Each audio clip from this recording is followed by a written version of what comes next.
प्यारे बच्चों, कोविड-19 के कारण आप सभी अपने अपने घरों में रहकर ही अपनी पढ़ाई कर रहे हैं। ऐसे समय में आप अपनी पढ़ाई को रोचक तरीके से सीख समझ सकें, इसके लिए झारखंड सरकार द्वारा प्रस्तुत किया जा रहा है हमारा दूरदर्शन हमारा विद्यालय कार्यक्रम। इसके माध्यम से आप प्रत्येक दिन सोमवार से शुक्रवार तक पूर्वाह्न 10 से 12 तथा अपराह्न 1 से 2 बजे तक अपनी अपनी कक्षाओं के अनुरूप कार्यक्रम देख सकेंगे। अब पढ़ाई नहीं रुकेगी। स्कूली शिक्षा एवं साक्षरता विभाग झारखंड। नमस्ते दोस्तों, स्वागत है। आइए देखते हैं कि आज हम क्या पढ़ेंगे। हम एपिसोड की शुरुआत कक्षा 10 के गणित विषय के अध्याय त्रिकोणमिति का परिचय के चौथे एवं 5वें भाग को समझेंगे। साथ साथ इस पर आधारित क्विज भी करेंगे। इसके बाद कक्षा 10 में ही हम विज्ञान विषय के अध्याय प्रकाश के पहले भाग को समझेंगे और इस पर आधारित प्रश्न को करेंगे। इसके बाद हम कक्षा 12 में गणित विषय के अध्याय आव्यूह के चौथे भाग को समझेंगे। साथ साथ इन पर प्रश्न भी करेंगे और अंत में कक्षा 12 में भौतिकी विषय के अध्याय स्थिर विद्युत विभव तथा धारिता के तीसरे भाग को समझेंगे और उन पर आधारित प्रश्नों के क्विज भी करेंगे। तो आइए शुरू करते हैं हम अपना प्रोग्राम डीजी साथ अब पढ़ाई नहीं रुकेगी।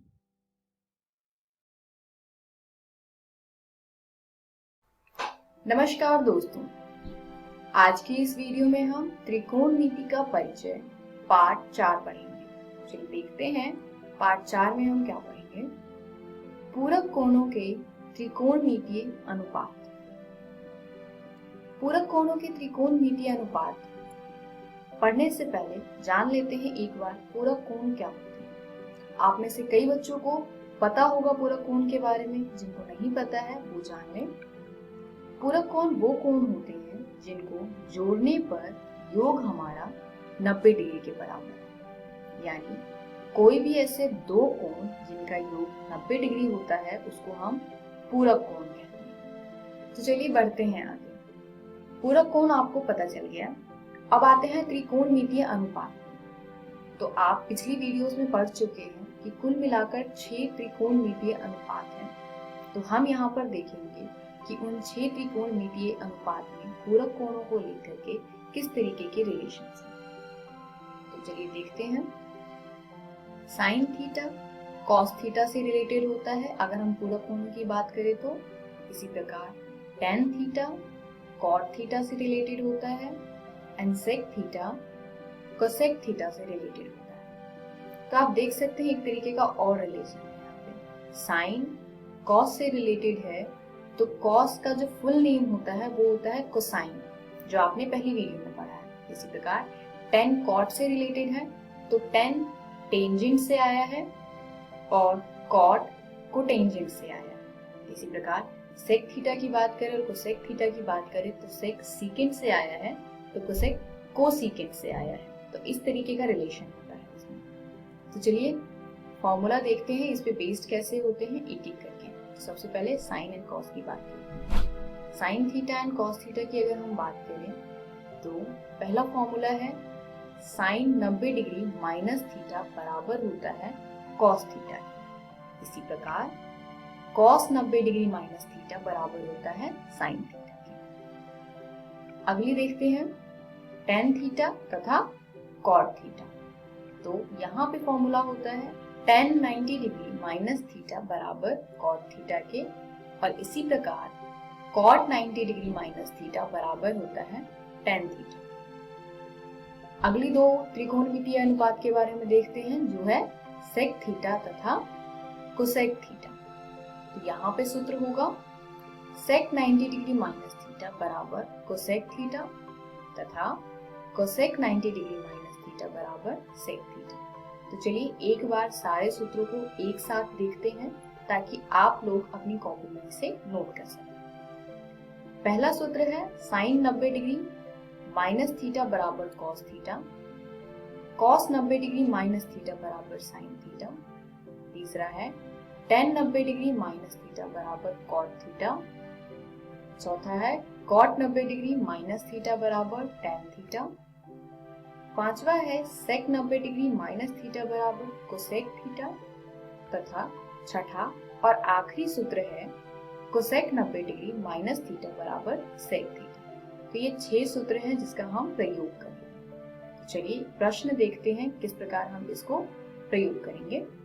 यदि tan 2a बराबर है cot a माइनस 18 डिग्री के, जहां 2 गुने में a एक न्यून कोण है, तो a का मान ज्ञात कीजिए। हम देखते हैं, दिया हुआ है हमें कि tan 2a यानी कि tan 2 गुने में a बराबर है cot a माइनस 18 डिग्री के। तो इस प्रश्न में आप देख सकते हैं कि एक तरफ त्रिकोणमितीय अनुपात tan है तो दूसरी तरफ cot है।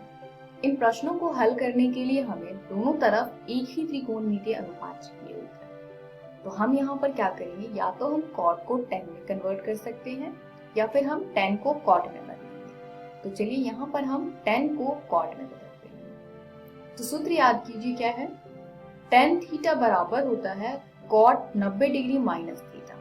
तो अगर tan theta cot 90 degree minus theta के बराबर है तो tan 2a किसके बराबर होगा, ये बराबर होगा cot 90 डिग्री माइनस 2a की। तो हम अब क्या करेंगे, हम इस tan 2a की जगह पर cot 90 डिग्री माइनस 2a लिखेंगे। तो ये हमारे पास आ जाएगा cot 90 डिग्री माइनस 2a बराबर में cot a माइनस 18 डिग्री। अब आप देख सकते हैं दोनों तरफ cot है तो दोनों के कोण भी बराबर होंगे, यानी कि 90 डिग्री माइनस 2a बराबर होगा a माइनस 18 डिग्री के। अब हम क्या करेंगे, जो डिग्री वाली संख्या है उसको एक तरफ और जो a में संख्या है उसको एक तरफ लिखेंगे। तो इस प्रकार हमारे पास आएगा माइनस का 2a माइनस का a बराबर माइनस 90 डिग्री माइनस 18 डिग्री। इसको अगर हम आगे हल करेंगे तो माइनस 2a माइनस a बराबर आ जाएगा माइनस 3a के, तथा माइनस 90 डिग्री माइनस 18 डिग्री ये हल होकर के आएगा माइनस 108 डिग्री। और अब अगर हम माइनस 3 दोनों तरफ से कैंसिल करें तो a का मान आ जाएगा 36 डिग्री। तो a बराबर 36 डिग्री हमारा इस प्रश्न का हल है। इस वीडियो में हमने सीखा कुछ सूत्र, जिसमें पहला है साइन 90 डिग्री माइनस थीटा बराबर cos theta, tan 90 degree minus theta बराबर cot theta, sec 90 degree minus theta बराबर cosec theta, cos 90 degree minus theta बराबर sin theta, cot 90 degree minus theta बराबर tan थीटा, तथा cosec 90 डिग्री माइनस थीटा बराबर sec theta. तो कुल मिलाकर ये 6 सूत्र हैं जो हमने इस वीडियो में सीखा है। अगली वीडियो में हम त्रिकोणमितीय सर्वसमीकाएं पढ़ेंगे, जिसमें 3 और सूत्र हैं। उसके बाद ये अध्याय हमारा समाप्त हो जाएगा। धन्यवाद।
नमस्कार दोस्तों, आज की इस वीडियो में आपका स्वागत है। आज हम त्रिकोणमिति का परिचय का पाठ 5 पढ़ेंगे। चलिए देखते हैं आज के पाठ में हम क्या पढ़ेंगे। त्रिकोणमितीय सर्व समीकरण। तो चलिए जानते हैं पहले कि सर्व समीकरण क्या होती है या त्रिकोणमितीय सर्व समीकरण क्या होती है। एक समीकरण को एक सर्व समीका तब कहा जाता है जबकि यह संबंधित चरों के सभी मानों के लिए सत्य है। इसी प्रकार एक कोण के त्रिकोणमितीय अनुपातों से संबंधित सर्वसमीका को त्रिकोणमितीय सर्वसमीका कहा जाता है। तो चलिए देखते हैं त्रिकोणमितीय सर्वसमीकाएं कौन सी हैं। पहली सर्वसमीका है cos वर्ग थीटा जमा sin वर्ग थीटा बराबर 1। दूसरी सर्वसमीका है 1 जमा tan वर्ग थीटा बराबर sec वर्ग थीटा तथा तीसरी सर्वसमीका है 1 जमा cot वर्ग थीटा बराबर cosec वर्ग थीटा। तो ये तीन सर्वसमीकाएं इस अध्याय में तथा आपकी 10वीं कक्षा में है। त्रिकोणमितीय सर्वसमीकाएं बहुत सारी हैं जो आप आने वाली कक्षाओं में पढ़ेंगे। तो चलिए देखते हैं इन सर्वसमीकाओं का प्रयोग हमें कैसे करना है, किस प्रकार से प्रश्नों के हल में इनका यूज करना है। चलिए प्रश्न देखते हैं। अनुपातों cos A, tan A और sec A को sin A के पदों में व्यक्त कीजिए। मतलब हमें cos A, tan A और sec A को कुछ इस प्रकार लिखना है ताकि उसमें सारी जो टर्म्स हैं वो sin A की फॉर्म में हो। तो चलिए कैसे हम हल करेंगे इसको देखते हैं। सबसे पहले हम पहली सर्वसमीका को प्रयोग करेंगे। cos वर्ग A जमा sin वर्ग A बराबर है 1। ये हमारी पहली सर्वसमीका है। यहाँ से हम cos A का मान निकाल सकते हैं sin A के पद में। तो इसके लिए हम क्या करेंगे, cos वर्ग A को बाईं तरफ ही रहने देते हैं तथा sin वर्ग A को दाईं तरफ ले जाते हैं। इस प्रकार हमें cos वर्ग A बराबर 1 घटा sin वर्ग A प्राप्त होता है। अब हम क्या करेंगे, अब हम cos A निकालने के लिए दोनों तरफ वर्गमूल करेंगे। तो इस प्रकार हमें प्राप्त होता है cos A बराबर जमा घटा वर्गमूल 1 घटा sin वर्ग A। अब क्योंकि cos A का मान पॉजिटिव यानी धनात्मक होगा इसलिए हमें प्राप्त होता है cos A बराबर वर्गमूल 1 घटा sin वर्ग A। तो हमने ये cos वर्ग A जमा sin वर्ग A बराबर 1 सर्वसमीका को प्रयोग करके निकाला है। इसको आप सूत्र की तरह भी प्रयोग कर सकते हैं। cos A किसी भी प्रश्न में आप रिप्लेस कर सकते हैं वर्गमूल 1 घटा sin वर्ग B से। तो इस सूत्र को भी आप कॉपी में लिख सकते हैं। तो इस प्रकार हमने एक अनुपात को बदल दिया है साइन में। अब बचा tan एंड sec। तो चलिए उनको बदलते हैं। tan A बराबर होता है sin A बटे में cos A। अब आप देख सकते हैं कि हमारा अंश तो पहले से ही साइन में है और हर साइन में नहीं है, तो हम यहाँ पे cos को बदलेंगे साइन में। और अभी हमने देखा कि cos A बराबर है वर्गमूल 1 घटा sin वर्ग A की। तो हम यहाँ पर cos A की जगह पे इस मान को प्रतिस्थापित कर सकते हैं। इस प्रकार हमें प्राप्त होता है sin A बटे में वर्गमूल 1 घटा sin वर्ग A। तो आप देख सकते हैं tan A का मान जो है वो बराबर आता है sin A बटे वर्गमूल 1 घटा sin वर्ग A के, जो पूरी तरीके से sin A के पद में है। अगला देखते हैं sec A। sec A का मान होता है 1 बटा cos A। अब यहाँ पर इस cos A को हम फिर से वर्गमूल 1 घटा sin वर्ग A से रिप्लेस कर देंगे यानी प्रतिस्थापित कर देंगे। तो इस प्रकार हमें प्राप्त होता है 1 बटा वर्गमूल 1 घटा sin वर्ग A। अब फिर से आप देख सकते हैं कि sec A पूर्ण रूप से sin A के पदों में है। तो ये प्रश्न यहाँ समाप्त होता है। अगला प्रश्न देखते हैं। अगला प्रश्न है, सिद्ध कीजिए कि sec A गुने में 1 घटा sin A गुने में sec A जमा tan A बराबर है 1 के। इसको हल करने के लिए हम क्या करेंगे, सबसे पहले वाम पक्ष यानी बाईं तरफ को हल करेंगे। बाईं तरफ में हमारा पद है sec A गुने में 1 घटा sin A गुने में sec A जमा tan A। इसको हल करने के लिए साइन को हम एज इट इज रहने देते हैं, सेक तथा टेन को साइन और कॉस की फॉर्म में बदल देंगे। तो इस प्रकार हमें प्राप्त होता है सेके की जगह पे 1 बटा कॉस ए, 1 माइनस साइन ए की जगह पे 1 माइनस साइन ए ही लिखा है हमने, तथा फिर से सेके की जगह पे 1 बटा कॉस ए जमा टेन ए की जगह पे साइन ए बटा कॉस ए। तो इस तरीके से हमने सेके और टेन ए के सूत्रों को रिप्लेस किया है। अब आप देख सकते हैं 1 बटा कॉस ए जमा साइन ए बटा कॉस ए को एलसीएम लेकर हल किया जा सकता है। चलिए इसको हल करते हैं। इस प्रकार हमें प्राप्त होगा 1 घटा साइन ए गुने में 1 जमा साइन ए बटे में कॉस वर्ग ए। अब आप देख सकते हैं ऊपर में a माइनस बी गुने a प्लस बी का सर्वसमीका बन रहा है, तो हम यहाँ पर उसका प्रयोग करेंगे। इस प्रकार हमें प्राप्त होता है 1 घटा साइन वर्ग ए बटे में कॉस वर्ग ए। हमने पिछले प्रश्न में देखा था कि 1 घटा साइन वर्ग ए को हम इस तरीके से लिख सकते हैं, यानी कॉस वर्ग ए बराबर होता है 1 घटा साइन वर्ग ए के, तो इसलिए हम 1 घटा साइन वर्ग ए की जगह पर कॉस वर्ग ए लिख सकते हैं। तो ये आएगा कॉस वर्ग ए बटे में कॉस वर्ग ए। अब क्योंकि अंश और हर दोनों का मान बिल्कुल बराबर है तो दोनों कट जाएंगे और उत्तर आ जाएगा 1, जो कि बराबर है दाएं पक्ष के। तो इस प्रकार हमने बाएं पक्ष को दाएं पक्ष के बराबर सिद्ध कर दिया। चलिए देखते हैं अगला प्रश्न।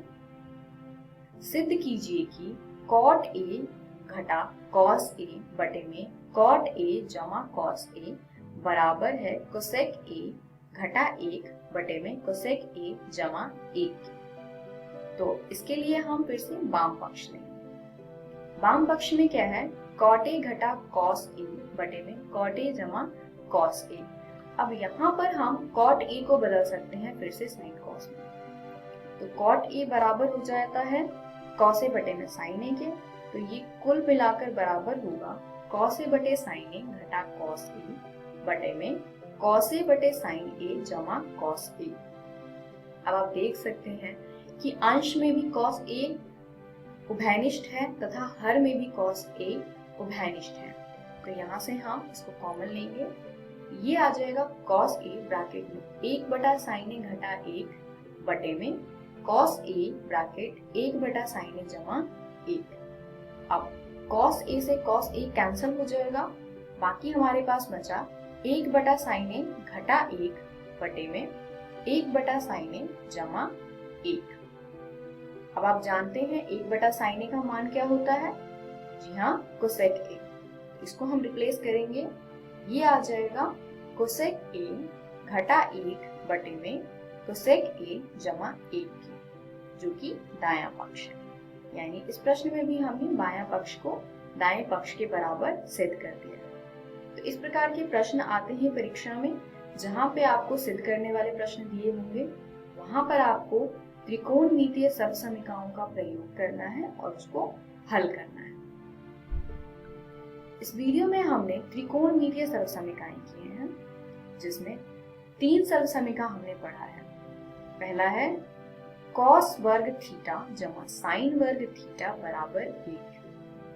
दूसरी सर्वसमीका है 1 जमा टेन वर्ग थीटा बराबर सेक वर्ग थीटा, तथा तीसरी सर्वसमीका है 1 जमा कॉट वर्ग थीटा बराबर कोसेक वर्ग थीटा।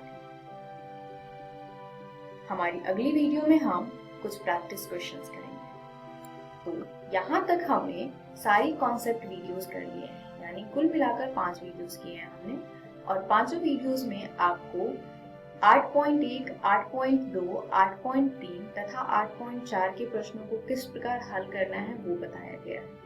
अगली वीडियो में हम कुछ प्रैक्टिस क्वेश्चंस करेंगे, जिसमें प्रश्न चारों अभ्यासों में से होगा। तब तक आप इन चारों अभ्यासों की प्रैक्टिस कीजिए। धन्यवाद।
नमस्कार दोस्तों, आज हम एक नया अध्याय शुरू करने जा रहे हैं जिसका नाम है प्रकाश, परावर्तन तथा अपवर्तन।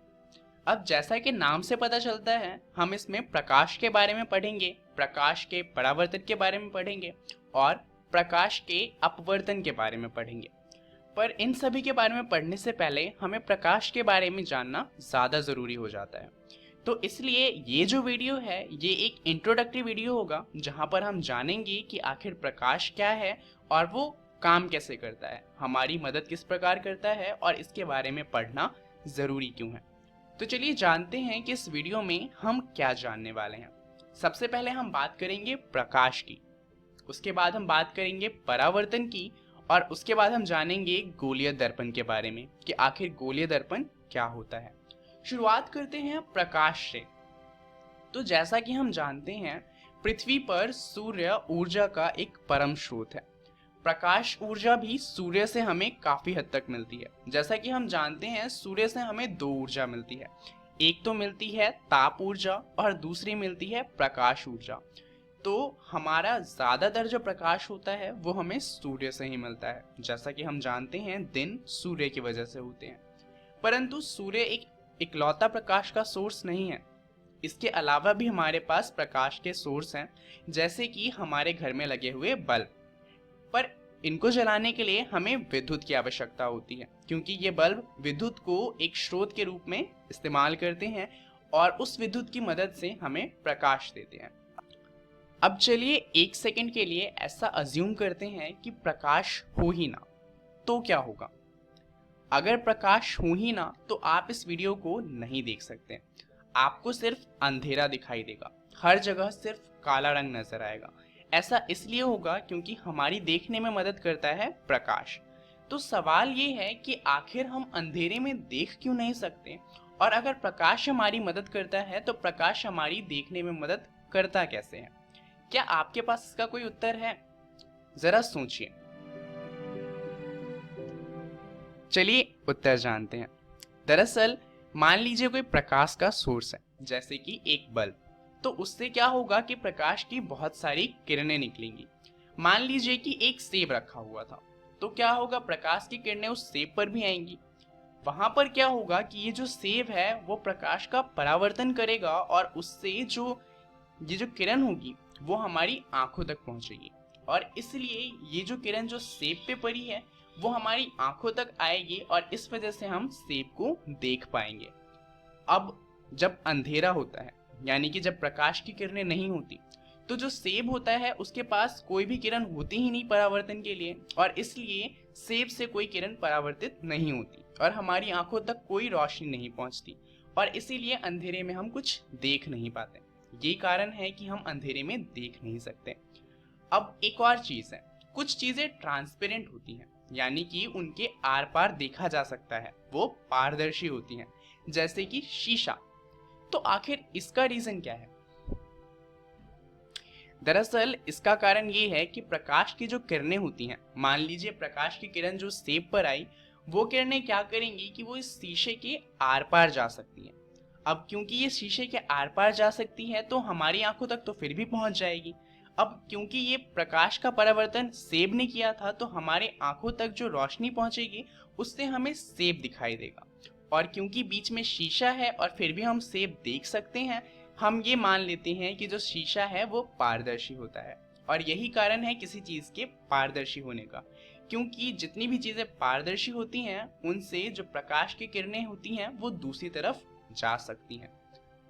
चलिए अब जानते हैं परावर्तन के बारे में। सवाल है कि क्या सभी वस्तुएं प्रकाश का समान रूप से परावर्तन करती हैं? जरा सोचिए। दरअसल इसका सीधा सा आंसर है नहीं।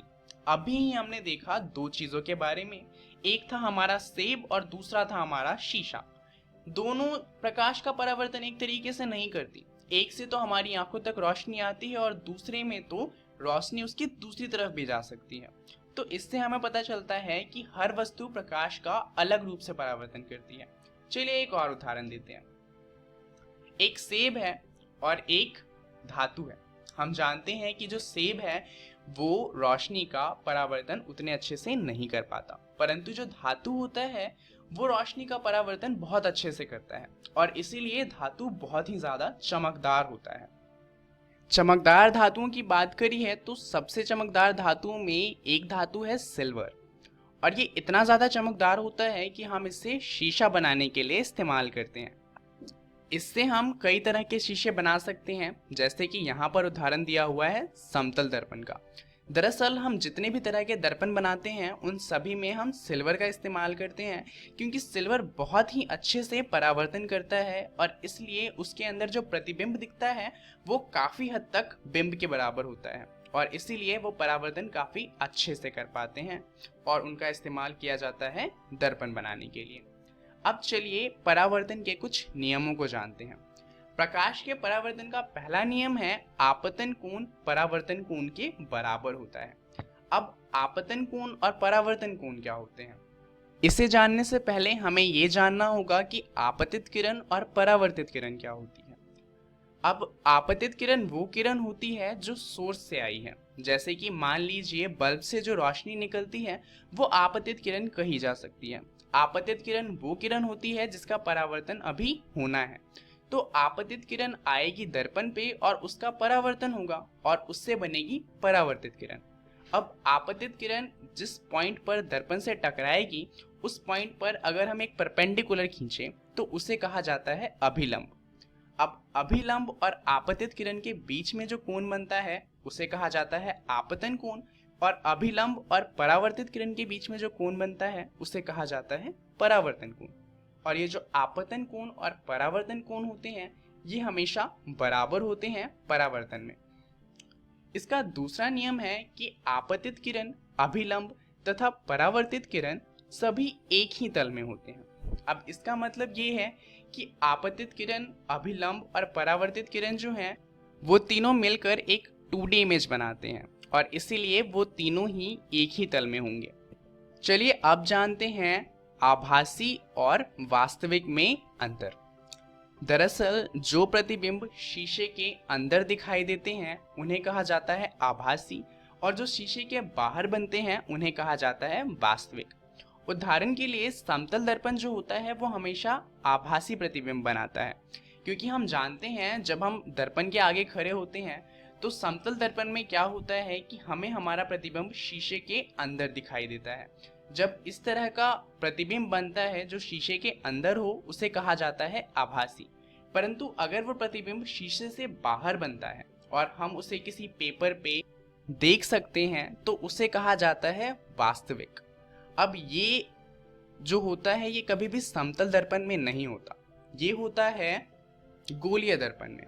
गोलीय दर्पण दो प्रकार के होते हैं, एक होता है अवतल दर्पण जो कि अंदर की तरफ मुड़ा हुआ होता है और दूसरा होता है उत्तल दर्पण जो बाहर की तरफ उभरा हुआ होता है।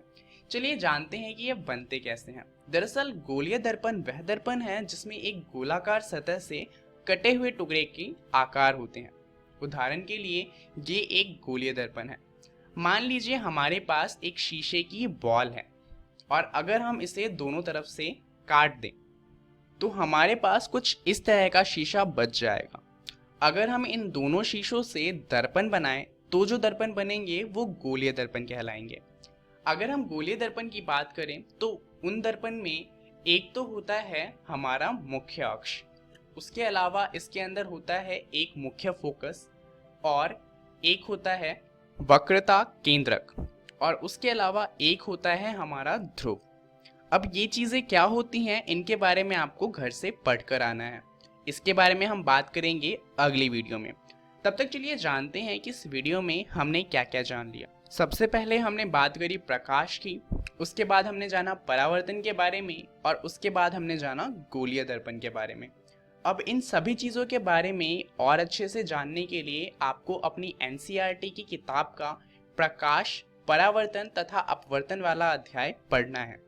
उसके अंदर आपको जो टॉपिक्स पढ़ने हैं वो हैं प्रकाश का परावर्तन और गोलीय दर्पण। अगली वीडियो में हम बात करेंगे गोलीय दर्पणों द्वारा प्रतिबिंब बनने के बारे में। आपको ये भी पढ़कर आना है।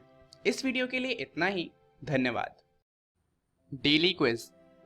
क्वेश्चन नंबर 1, अवतल दर्पण अनंत पर प्रतिबिंब बनाती है यदि वस्तु डैश पर रखी हो। Option A focus, option B C पर, ऑप्शन सी एफ तथा सी के बीच, ऑप्शन डी अनंत पर। क्वेश्चन नंबर 2, उत्तल लेंस छोटा प्रतिबिंब बनाता है, प्रतिबिंब डैश होता है। ऑप्शन ए वास्तविक एवं उल्टा, ऑप्शन बी वास्तविक एवं सीधा, ऑप्शन सी आभासी एवं उल्टा, ऑप्शन डी आभासी एवं सीधा। क्वेश्चन नंबर 3, निम्न में से कहां अवतल दर्पण का उपयोग नहीं होता? Option A torch, option B सौर भट्टियों में, ऑप्शन सी पश्चिम दृश्य दर्पण, ऑप्शन डी सेविंग दर्पणों। क्वेश्चन नंबर 4, दर्पण सूत्र में निम्न में से क्या नहीं होता? ऑप्शन ए बिंब की दूरी, ऑप्शन बी प्रतिबिंब की दूरी, ऑप्शन सी फोकस दूरी एंड ऑप्शन डी आवर्धन। क्वेश्चन नंबर 5, घनात्मक आवर्धन इंगित करता है कि ऑप्शन ए प्रतिबिंब वास्तविक है, ऑप्शन बी प्रतिबिंब आभासी है, ऑप्शन सी प्रतिबिंब आवर्धित है, ऑप्शन डी प्रतिबिंब छोटी है।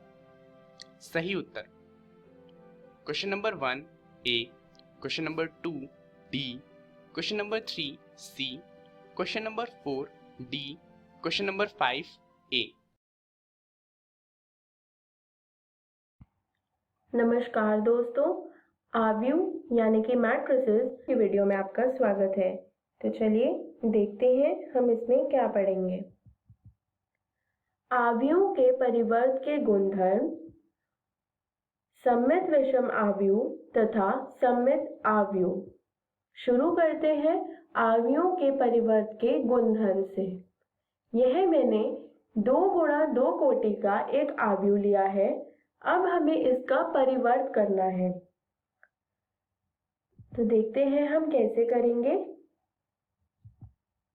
इस पहली पंक्ति को हम परस्पर विनिमय करके पहला स्तंभ बनाएंगे और इस दूसरी पंक्ति को परस्पर विनिमय करके हम दूसरा स्तंभ बनाएंगे। इसको हम A कहेंगे, तो ये A परिवर्त होगा। ध्यान दीजिए, एक ही पंक्तियों तथा स्तंभों का परस्पर विनिमय करने से प्राप्त होने वाला आव्यूह A का परिवर्त कहलाता है। आव्यूह के परिवर्त के गुणधर्म, A परिवर्त का परिवर्त बराबर होगा A के A का परिवर्त बराबर होगा K A परिवर्त के, जहां K कोई अचर है। A प्लस B का परिवर्त बराबर होगा A परिवर्त प्लस B परिवर्त के और AB का परिवर्त बराबर होगा B परिवर्त A परिवर्त के। उदाहरण, यदि A और B 2 आव्यूह हैं तो सत्यापित कीजिए AB का परिवर्त बराबर होगा B परिवर्त A परिवर्त के। AB हम निकालेंगे तो हमें कुछ इस प्रकार मिलेगा। अब हम AB का परिवर्त करेंगे, यानी कि हर पंक्ति को स्तंभ बनाएंगे। अब हम B का परिवर्त करेंगे और A का परिवर्त करेंगे, फिर उन्हें गुणा करेंगे। देखिए, यह मैंने A का परिवर्त करा, इसी प्रकार B का परिवर्त करा। अब मुझे B परिवर्त A परिवर्त चाहिए, तो हम B परिवर्त गुणा A परिवर्त करेंगे, तो हमें मिलेगा कुछ इस प्रकार। अब हम देख सकते हैं कि AB परिवर्त बराबर है B परिवर्त A परिवर्त के। यही हमें दर्शाना था। सममित आव्यूह, सममित आव्यूह वह आव्यूह होते हैं जो अपने परिवर्त के बराबर होते हैं। जैसे A मेरा एक आव्यूह है, अब मैं इनका परिवर्त करूंगी, यानी कि हर पंक्ति को स्तंभ बनाऊंगी। देखिए कुछ इस प्रकार। दूसरी पंक्ति को करूंगी दूसरा स्तंभ, तीसरी पंक्ति बनेगी तीसरा स्तंभ। अब मैं देख सकती हूँ कि A बराबर है एक परिवर्त के, यानी कि यह एक सममित आव्यूह है। विषम सममित आव्यूह A परिवर्त बराबर होगा -A के। ध्यान दीजिए, विषम सममित आव्यूह के विकर्ण के सभी अवयव शून्य होते हैं। जैसे M एक आव्यूह है, यहाँ मैं देख सकती हूँ कि इसके विकर्ण के सभी अवयव शून्य हैं। अब मैं इसका परिवर्त करूंगी। पहली पंक्ति बनेगी पहला स्तंभ, दूसरी पंक्ति बनेगी दूसरा स्तंभ, इसी प्रकार तीसरी पंक्ति बनेगी तीसरा स्तंभ। अब मैं देख सकती हूँ कि A परिवर्त बराबर है -A के, इसीलिए यह विषम सममित आव्यूह है। उदाहरण, आव्यूह B को एक सममित आव्यूह तथा एक विषम सममित आव्यूह के योगफल के रूप में व्यक्त कीजिए। देखते हैं हल। पहले मैंने B का परिवर्त करा, यानी कि हर पंक्ति को स्तंभ बनाया। उसके बाद P मैंने बराबर माना 1/2 B + B परिवर्त के। पहले मैंने B + B परिवर्त निकाला। अब मैं हर संगत अवयव को प्लस करूंगी, कुछ इस प्रकार। अब मैं हर अवयव को 1/2 से गुणा करूंगी, तो मुझे मिलेगा। अब मैंने इस P का परिवर्त करा। हम देख सकते हैं कि P परिवर्त P के बराबर है, यानी कि यह एक सममित आव्यूह है। अब हम Q मानेंगे 1/2 B - B परिवर्त को। तो पहले हम B - B परिवर्त का मान ज्ञात करेंगे, कुछ इस प्रकार। इसमें मैं हर संगत अवयव को आपस में माइनस करूंगी। अब मैं B - B परिवर्त को 1/2 से गुणा करूंगी। इसमें मैंने प्रत्येक अवयव को 1/2 से गुणा करा है। अब मैंने इसका परिवर्त करा, जो कि बराबर है -Q के, इसलिए यह एक विषम सममित आव्यूह है। P + Q करने पे मुझे यह B के बराबर मिला, यही हमें दर्शाना था। इस वीडियो में हमने सीखा आव्यूह के परिवर्त के गुणधर्म और सममित विषम आव्यूह तथा सममित आव्यूह। अगली वीडियो में हम पढ़ेंगे आव्यूह पर प्रारंभिक संक्रियाएं और व्युत्क्रमणीय आव्यूह। धन्यवाद।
हेलो दोस्तों, भौतिकी की इस कक्षा में आप सभी का स्वागत है।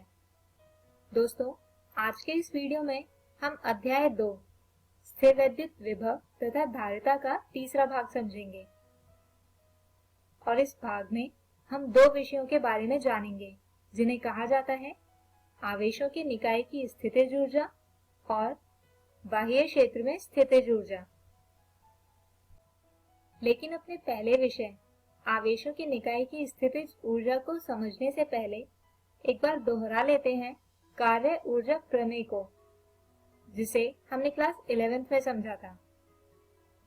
दोस्तों, इस प्रमेय के अनुसार किसी संरक्षी बल द्वारा किया गया कार्य वस्तु की प्रारंभिक तथा अंतिम स्थिति पर निर्भर करता है, न कि उसके पथ पर, और यह कार्य वस्तु में स्थितिज ऊर्जा के रूप में संचित हो जाता है।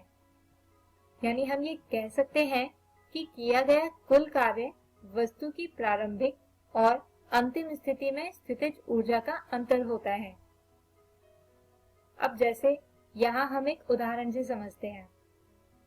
जैसा कि हम जानते हैं कि पृथ्वी के चारों ओर गुरुत्वाकर्षण क्षेत्र होता है जो संरक्षी होता है। अब मान लीजिए कि कोई एक फुटबॉल किसी बिंदु A पर है जो इस गुरुत्वाकर्षण क्षेत्र से बाहर है। हम इस बॉल को बिंदु A से क्षेत्र के अंदर किसी बिंदु B तक लाना चाहते हैं और ऐसा करने के लिए हम 3 पथ का उपयोग करते हैं। पथ 1 जो कुछ इस तरह से है, दूसरा पथ जो कुछ ऐसा है और तीसरा पथ जो ऐसे है। तो कार्य ऊर्जा प्रमेय के अनुसार बिंदु A से बिंदु B तक बॉल को लाने में किया गया कार्य इन तीनों पथ पर निर्भर नहीं करता।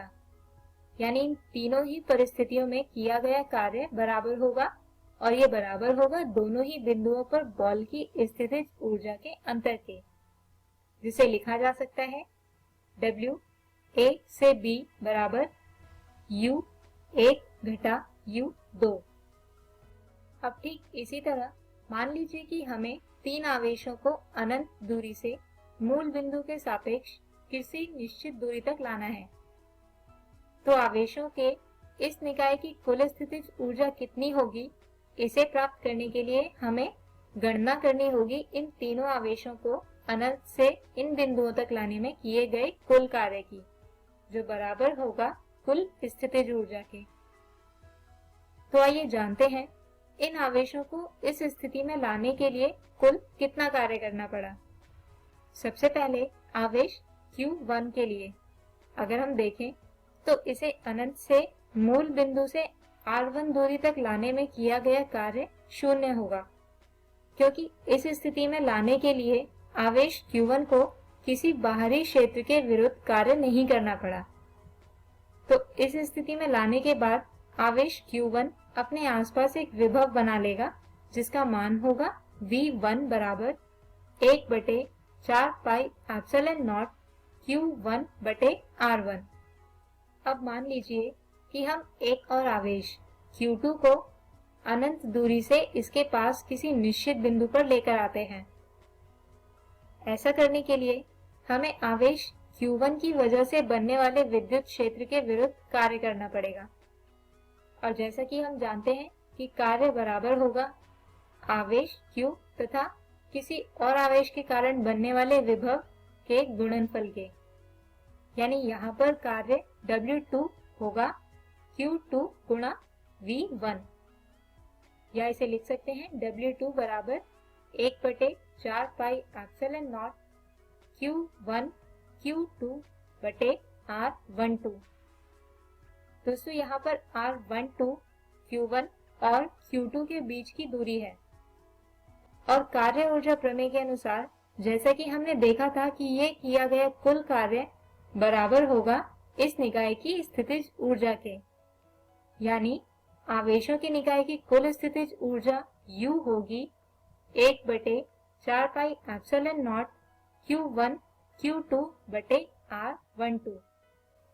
अब मान लीजिए कि इसी निकाय में हम एक और आवेश Q3 को लाना चाहते हैं। तो क्या अब इस नए निकाय की स्थितिज ऊर्जा समान रहेगी? जी नहीं, निकाय में आवेश के जुड़ने से स्थितिज ऊर्जा में भी बदलाव आएगा और अब ये आवेश Q3 को अनंत से इस बिंदु तक लाने में किए गए कार्य का भी योग होगा।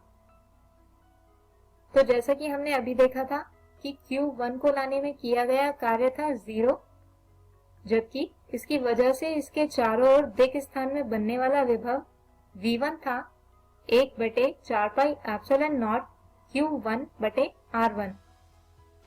इसके बाद Q2 को लाने में किया गया कार्य था W2 बराबर 1/4πε0 Q1 Q2/R12 और इस आवेश की वजह से भी इसके चारों ओर दिक् स्थान में एक और विभव होगा जिसका मान होगा V2 जो बराबर होगा 1/4πε0 Q2/R2 के। यानी अब इस दिक् स्थान में बनने वाला कुल विभव होगा इन दोनों विभव का योग यानी V12 जो बराबर होगा 1/4πε0 ब्रैकेट Q1/R1 जमा Q2/R2 और आवेश Q3 को इस विभव में लाने के लिए अब इस विभव V12 के विरुद्ध कार्य करना पड़ेगा जो होगा W3 और जो बराबर होगा Q3 गुणा V12 के। यानी कार्य W3 बराबर होगा 1/4πε0 ब्रैकेट Q1 Q3/R13 जमा Q2 Q3/R23। तो इस पूरे निकाय को बनाने में किया गया कुल कार्य इन सभी आवेशों को एक एक कर स्थापित करने में किए गए कार्य यानी W1 जो था 0, W2 जो था 1/4πε0 Q1 Q2/R12 तथा W3 जो बराबर था 1/4πε0 ब्रैकेट Q1 Q3/R13 जमा Q2 Q3/R23 इनका योग होगा। यानी कुल स्थितिज ऊर्जा U बराबर होगी W1 जमा W2 जमा W3 के। यानी U बराबर होगा 1/4πε0 ब्रैकेट Q1 Q2/R12 जमा Q1 Q3/R13 जमा Q2 Q3/R23। आइए अब मान लेते हैं कि हम आवेशों का एक ऐसा ही निकाय किसी बाहरी विद्युत क्षेत्र की उपस्थिति में बनाना चाहते हैं। तो ऐसा ही एक निकाय बनाने पर इसकी स्थितिज ऊर्जा क्या क्षेत्र की अनुपस्थिति में बनने वाले निकाय की ऊर्जा के बराबर होगी? चलिए देखते हैं। सबसे पहले हम किसी एकल आवेश की बाहरी क्षेत्र की उपस्थिति में स्थितिज ऊर्जा प्राप्त करते हैं। इसके लिए मान लेते हैं कि यहाँ पर एक विद्युत क्षेत्र E उपस्थित है।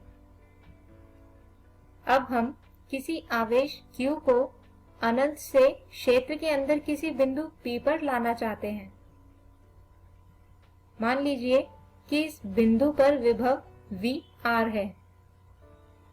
तो इस स्थिति में कार्य W होगा Q गुणा VR और ये कार्य बराबर होगा स्थितिज ऊर्जा के। यानी स्थितिज ऊर्जा U बराबर होगी Q गुणा VR के। अब ऐसे ही मान लीजिए कि हमें दो आवेशों Q1 तथा Q2 को किसी बाहरी विद्युत क्षेत्र में स्थापित करना है। तो इस स्थिति में स्थितिज ऊर्जा प्राप्त करने के लिए मान लेते हैं कि यहाँ पर एक विद्युत क्षेत्र E उपस्थित है। यहाँ पर मान लेते हैं कि हमें ये दो आवेश Q1 तथा Q2 को बिंदु P तथा बिंदु Q पर स्थापित करना है। यहाँ पर P तथा Q के बीच की दूरी है R12। इसके अलावा मान लेते हैं कि बिंदु Q पर विभव है VR2 तथा बिंदु P पर विभव है VR1।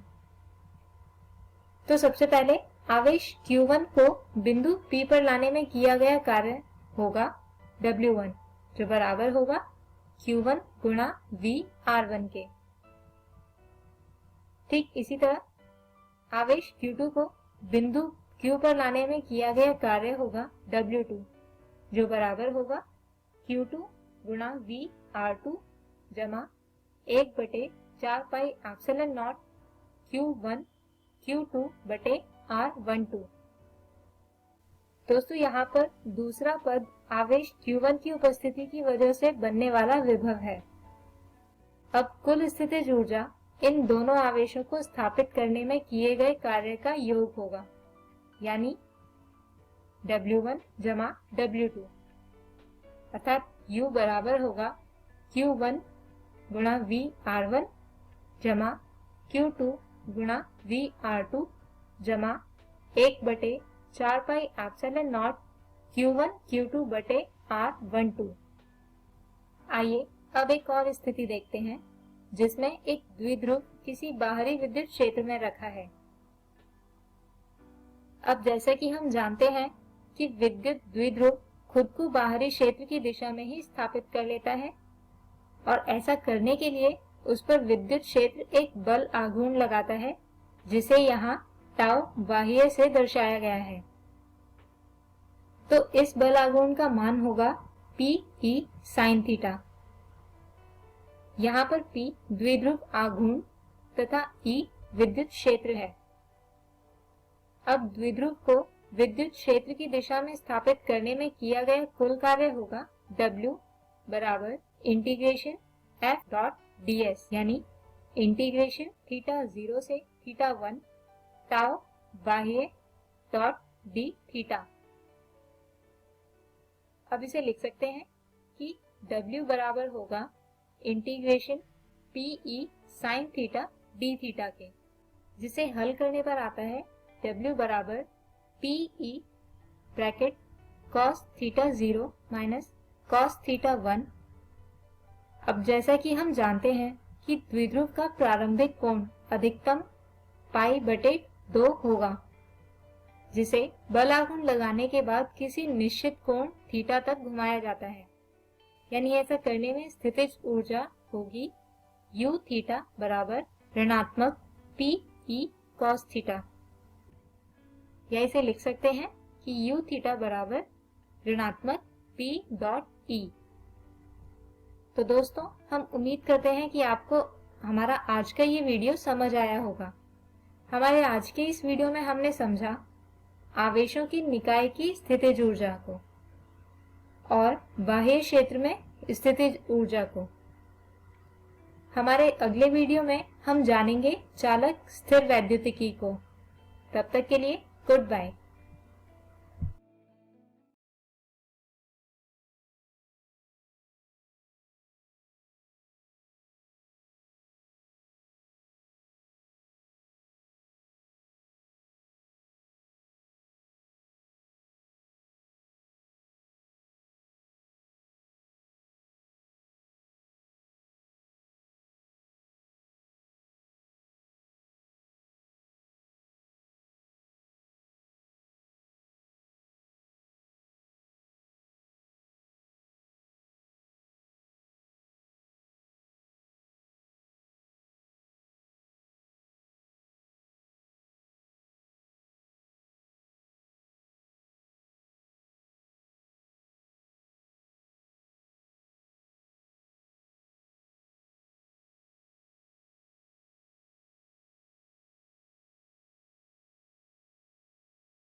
नमस्ते दोस्तों, आशा करता हूँ कि आपको बहुत कुछ सीखने को मिला होगा।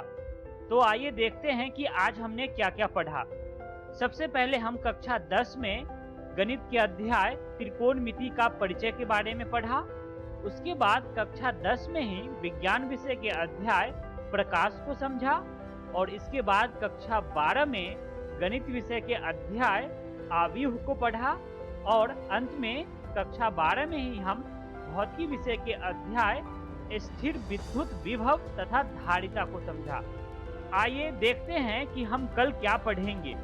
दोस्तों, हम कल विज्ञान विषय के अध्याय वन और वन्य जीवन संसाधन के बारे में पढ़ेंगे और उसके बाद कक्षा 10 में ही इंग्लिश के chapter from the daily of Anne Frank को पढ़ेंगे और इसके बाद कक्षा 12 में केमिस्ट्री के चैप्टर वैद्युत रसायन को समझेंगे और अंत में कक्षा 12 में बायोलॉजी के चैप्टर जीवों में जनन को पढ़ेंगे। इस प्रसारण से संबंधित सुझाव, अपने प्रश्न इत्यादि आप हमें jcertrg@gmail.com तथा टोल फ्री नंबर 1800 5728 585 पर संपर्क कर सकते हैं।